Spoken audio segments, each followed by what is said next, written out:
Assalamualaikum warahmatullahi wabarakatuh.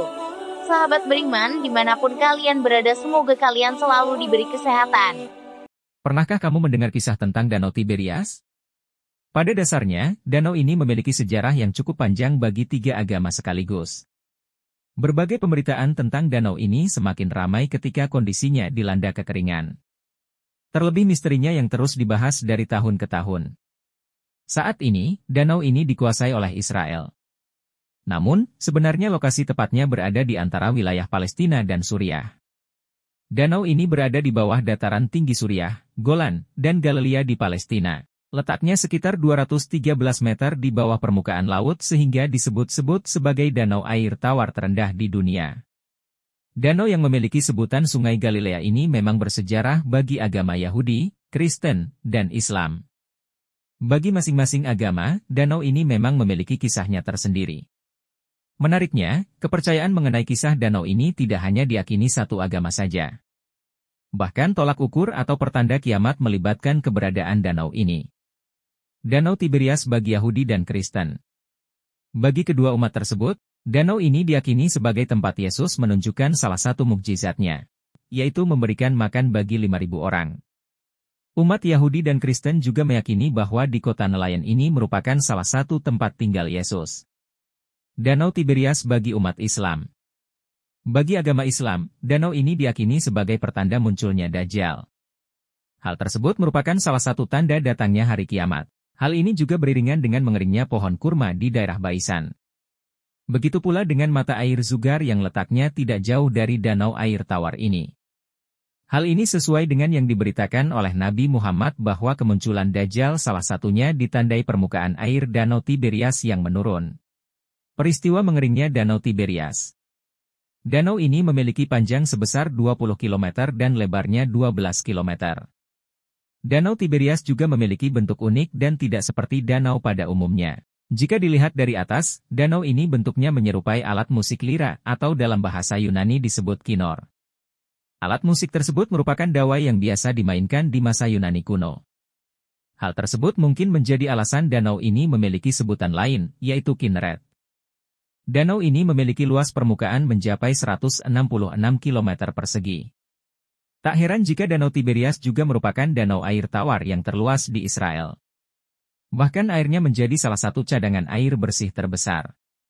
Di bagian tepi danau terdapat banyak penginapan berupa resort dan pemukiman penduduk. Terdapat penginapan khusus untuk militer Israel karena letaknya yang tidak jauh dari perbatasan. Bisa dibilang, letak danau ini memang cukup strategis.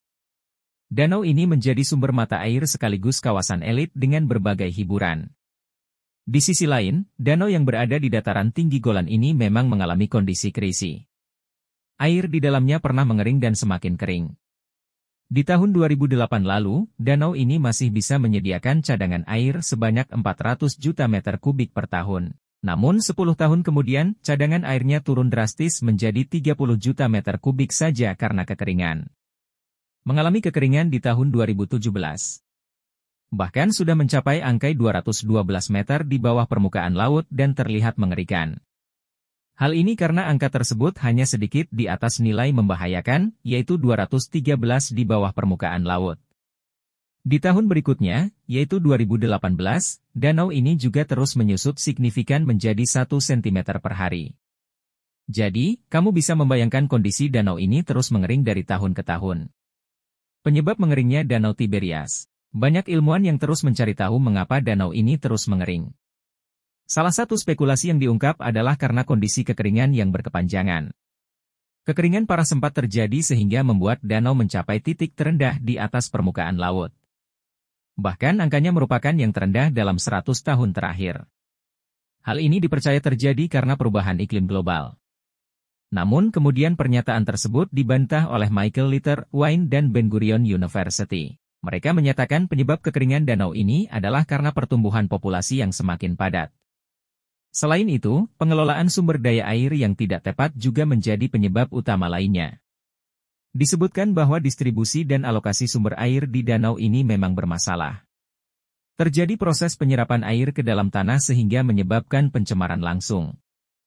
Hal ini karena penggunaan air tanah yang konsumtif dari industri, pertanian, kehutanan, dan rumah tangga.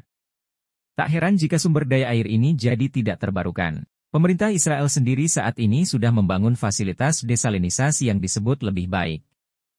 Hal ini dilakukan untuk mengamankan pasokan air sebagai cadangan. Mengingat Danau Tiberias ini merupakan sumber mata air penting bagi banyak wilayah di sekitarnya. Sebenarnya tindakan desalinasi ini tidak mengatasi semua masalah kekeringan tersebut. Padahal di lahan tandus Israel, keberadaan sumber air tentu sangat penting.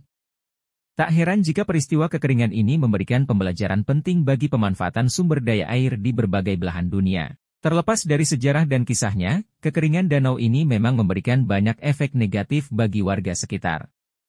Banyak yang sulit mengakses dan mendapatkan air bersih karena bencana kekeringan ini. Selain mengeringnya Danau Tiberias, berikut beberapa tanda-tanda terjadinya kiamat. 1. Kemunculan Nabi Isa. Tanda-tanda hari kiamat dalam Islam yang pertama adalah kemunculan Nabi Isa. 2. Hadirnya kaum Yajuj-Majuj. Dalam Al-Quran Surah Al-Kahfi ayat 94, Allah berfirman mengenai Yajuj-Majuj, yakni kaum yang menjadi perusak di bumi. 3. Kemunculan Imam Mahdi. Tanda berikutnya hari kiamat adalah kemunculan Imam Mahdi. Diriwayatkan dalam hadis Al-Hakim, Rasulullah bersabda, Imam Mahdi akan keluar di akhir umatku. Allah akan menurunkan hujan, akan menumbuhkan tanaman di muka bumi, harta akan dibagi secara merata. Binatang ternak akan makin banyak, begitu juga umat akan bertambah besar. Imam Mahdi hidup selama 7 atau 8 tahun.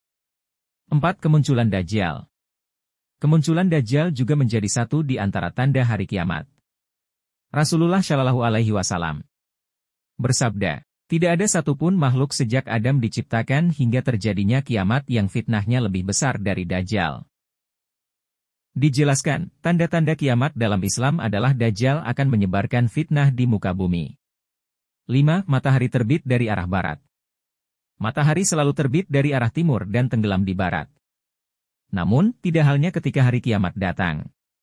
Matahari akan terbit dari arah barat. Tanda ini menjadi awal dari kiamat kubra atau kiamat besar. Dalam hadis Abu Dawud serta Ibnu Majah, dari Abdullah bin Amr, dia berkata, aku hafal dari Rasulullah sabda beliau. Sesungguhnya pertanda yang pertama-tama muncul, menjelang kiamat, ialah terbitnya matahari dari barat dan munculnya binatang melata menemui manusia pada waktu duha. Mana saja dari keduanya yang lebih dulu terjadi maka tidak lama sesudah itu yang lainnya pun segera terjadi.